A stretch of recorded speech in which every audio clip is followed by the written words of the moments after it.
задранного оленя. Ну, в тот раз еще нашел. Ну, приехал посмотреть.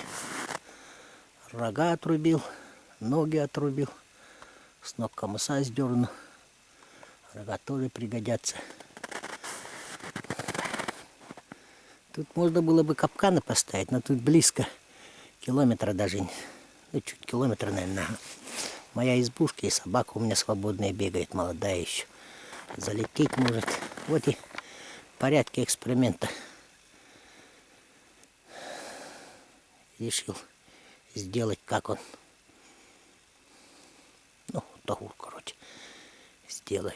Сейчас вот туда затащу вот эту полутушу оленя. Ну, четверть тушки-то осталось там. Шея, сейчас голова там спереди. Что-то осталось. Волков было то ли двое, то ли трое. Я числа 27-го заезжал, но они за пару дней до меня проходили. И вот по дороге, видать, задрали. Ну и вниз ушли. Может вернуться. Тут снегу-то совсем мало. Капканы ставить, да и за собаку боюсь. Вон она бегает. Моя собака молодая еще. Большие круги делает. Так что вот туда сейчас затащу. И в порядке эксперимента. Ну, даже говорят, сохсо ставят. Ну, из дерева. Ловушки ставят на волкат. Я ее туда затащу.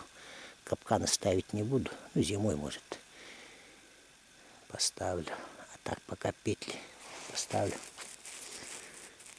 Пара петель. Ну, сейчас сообразим как-нибудь. Туда затащим, положим и будем смотреть. Как-то закрыть ее. Пару проходов поставить. На них петли. Ну вот, 2 петли поставил. 2 входа. Вот одна петля. И вон вторая петля. 2 входа сделал.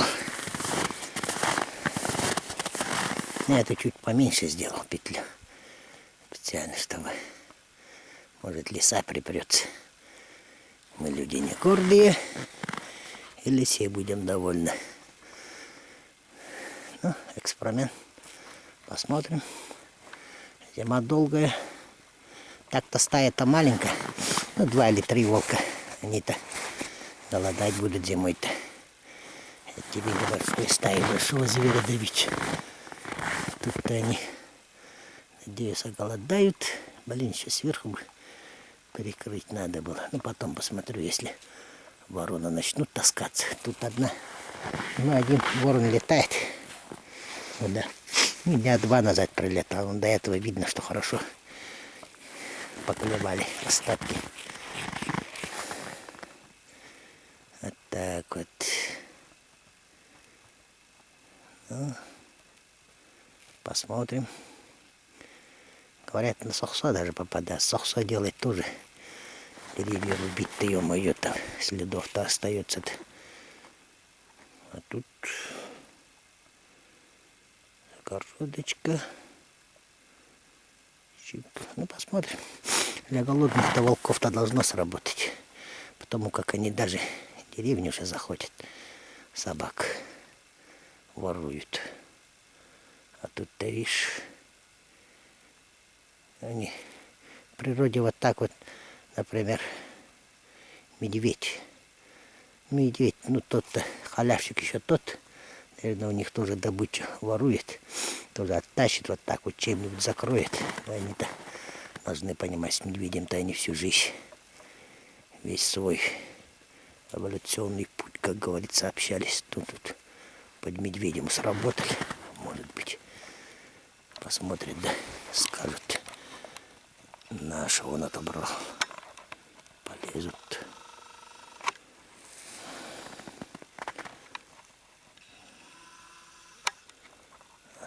Ниточку тоже протянул.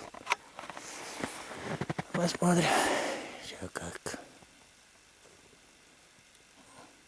Ну, как-то так, короче. Ну, ладно. Вроде все нормально. Другую. Так-то с этой стороны, в принципе, не должны подлезть. специально так деревья выбрал, чтобы переплетку. Где насовать. Галка проволоки с собой не взял. Пришлось заячьи петли с той стороны пускать. Пару петель истратил. Где ж теперь? Так. Вот один ход. Вот второй ход. Ну, привада. Привада называется, да? На приваду. Помнится, в Иркутской области студентами были. Где мы это? На Валунчике. Попали в яму на берегу речки. Сказали, яма должна быть 4 метра глубиной. Практику отрабатывали втроем. Копали, копали. Там должны были как дверь поставить и собачку бедную привязать живую. Волк должен был по ихним расчетам подойти к этой яме, прыгнуть на собаку, наступить на эту дверцу перевертыш и упасть в яму. И там должен был сидеть, дожидаться, пока его придут, убьют. И это, ну тут-то проще. Яма 4-метровая. Все равно что-то похожее. Ну, должно сработать, если голодный волк пройдет. Одиночка или там парочка. Какая.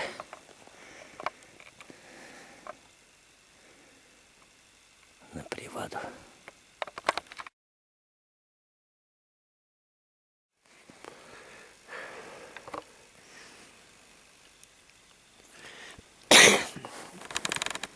Вот дерево.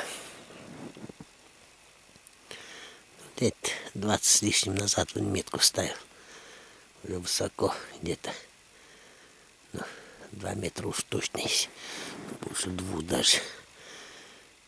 Это сосна была, ну, не знаю, как бы сказать, раза 2 меньше была, да? Где-то так. 1,5 уж точно меньше было. И вот сейчас в последнее время тут повадился медведь мерку делать. Вот видишь, кору содрал. И следы когтей ионных. Тут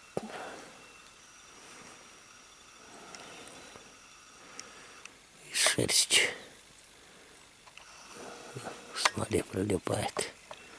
Не знаю, если трется, видать, об нее. Смола, видать, уступает, об нее он терется. Он очень глубокие царапины оставил. Вот они. Медведь.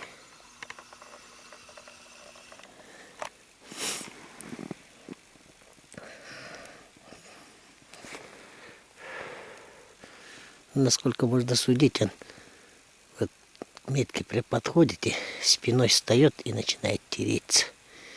И шерсть остается это с области загривка, ну, у основания шеи шерсть остается.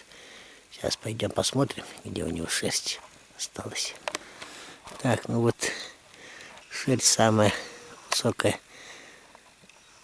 Вот здесь она осталась, шерсть. Ага. Значит, это основание шеи у него там. И вот это получается медведь. Очень здоровый медведь. Это,